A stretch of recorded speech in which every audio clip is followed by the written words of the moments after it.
Hello again. Time to have another look through the papers. With us this morning, the political editor at the Sunday Mirror, Nigel Nelson, and entrepreneur Kate Hardcastle. Good morning to you both again, Nigel. Let's start with the Observer. Page 10. What are people saying about Truss and Sunak? Well, the members don't seem to like either of them terribly much. The Observer sent their political editor, Toby Helm, down to Cheltenham to the hustings there last week, where he was talking to people going into it, and they were saying not terribly sort of keen on either candidate. What is interesting here is there is an opinion poll the paper has done, which still shows Liz Truss well in the lead with a 22-point advantage over Rishi Sunak.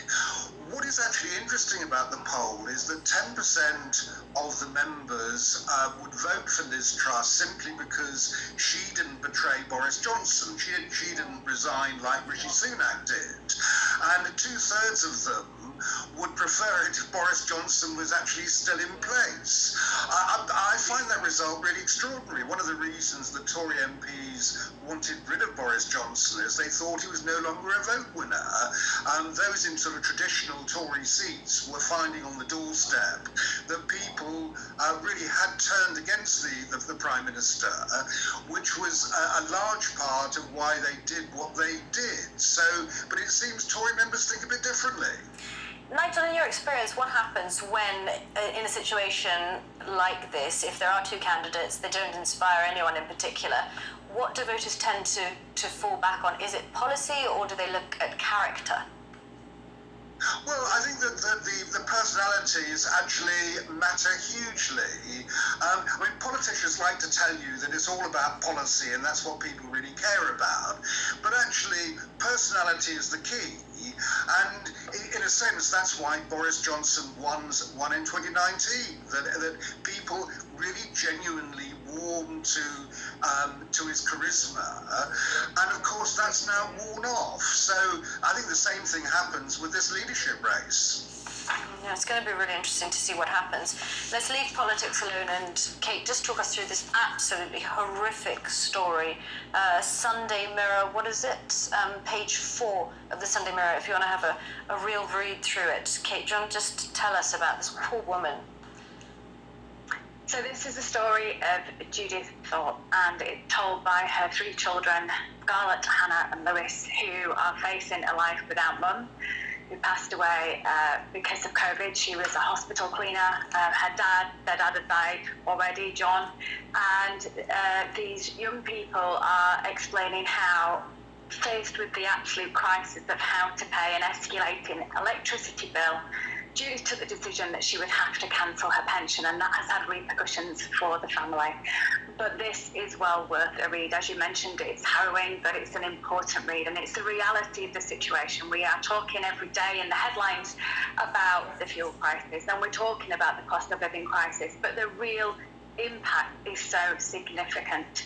There's been a recent research piece by York University to say that over half of households are going to, in Yorkshire, based in Yorkshire, are going to be facing fuel poverty if the suggested increases actually do come into effect. And that's this year, Kimberly. The fact of the matter is, when you look into the future, into 2023, pretty much every essential, including food, there's just an escalation that just, it beggars belief. It is astonishing what families are going to have to try and put themselves through.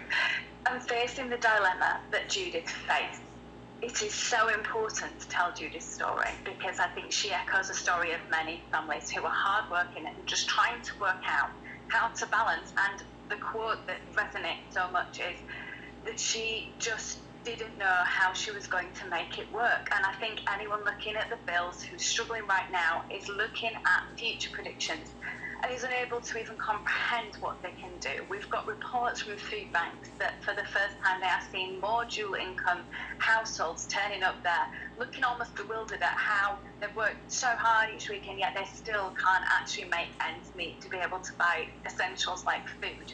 We know we've got the impact of back to school coming soon, where uniforms and other pressures are going to be on families, before we even start to think about the day that the sunshine actually does switch off and we're going to have to start heating our homes again.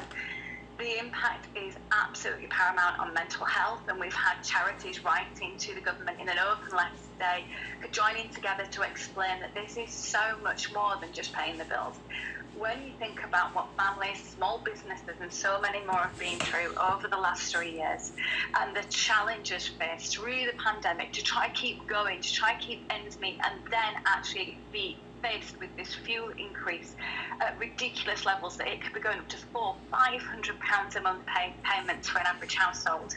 It is astonishing the pressure that's on families that we are not getting people sat in government round the table making exceptional change that is required right now, and I can understand completely the anger and frustration so many are putting towards these contenders for leadership to run our country that is in crisis and yet doesn't seem to be looking like we're facing a crisis with the solutions they're putting in place. I want to stay on this and ask you, Nigel, what you think. If we're looking at those projections of the energy price cap, at 4,200 a year next year, just a forecast, what's going to happen? Do you think that ultimately the government will have to do something? Yes, they will. I mean, there's no question about that. I mean, we get almost a different projection a day. That, I mean, the latest one takes about 4,200 up to about 5,000. And people on low incomes just cannot afford that. So at the moment that the two leadership candidates have been hung up on tax cuts, and what Liz Truss is promising is to get rid of national insurance. Well, that according to the Tony Blair Institute, really won't help the lowest 10% of people. They'll only get 76p a month back on that, whereas those who are in the top 10% get about £95. Now that fuels inflation. These are people who don't actually need the money, and they'll go out and spend it. So what both candidates need to come up with is a real plan and a targeted plan to help people. If it's targeted properly, it won't be inflationary. But you're really talking about something like, £1,500 they've got to actually give back, and that's a kind of an outlay of 30 to 40 billion pounds. So it's a huge amount of money, but it needs that kind of support that we had during COVID to get people through this crisis. It is a crisis. Yeah, Kate, go ahead. I think it's important that we discuss this. Go ahead, Kate.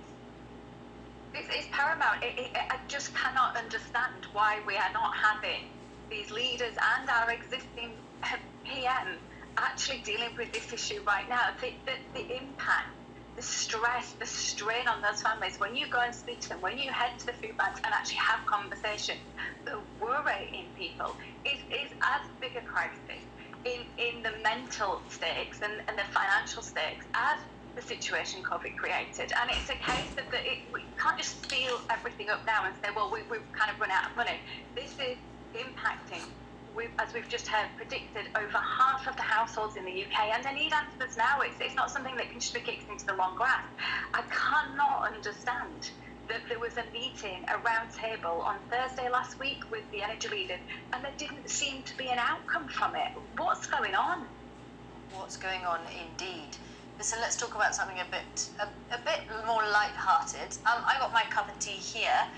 Kate, what are builders saying about this Mother Builders team?